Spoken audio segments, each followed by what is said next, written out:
কোরবানি করো। এই অনহার কোরবানি করা। আল্লাহ রাব্বুল আলামিনের কাছে কোরবানির দিনে সবচেয়ে প্রিয় আমল হলো পশু জবাই করা, কোরবানি করা। বুঝতে পারছেন?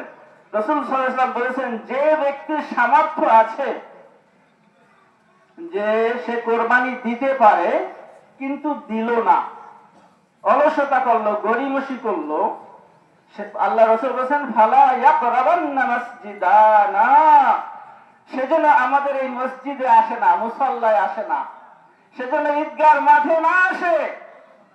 বুঝতে পারছেন?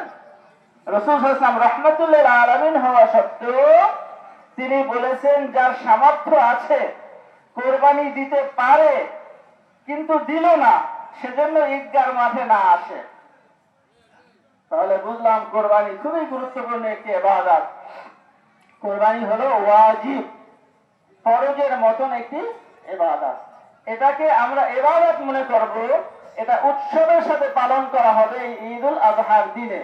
কিন্তু এটা কোনো লৌকিকতা নয়, কোনো আনুষ্ঠানিকতা নয়, এটা কোনো একটা সামাজিক রসম রেওয়াজ নয়, বরং নামাজ, রোজা, হজ, যাকাতের মতন কোরবানিও একটা মুসলমানদের জন্য ইবাদত। এটাকে আমরা ইবাদত মনে করব, কেননা আল্লাহ রাব্বুল আলামিন এটাকে ইবাদত হিসাবে ঘোষণা দিয়েছেন। হাউজে কাউসার পেতে হলে এই কোরবানি আমাদের করতে হবে।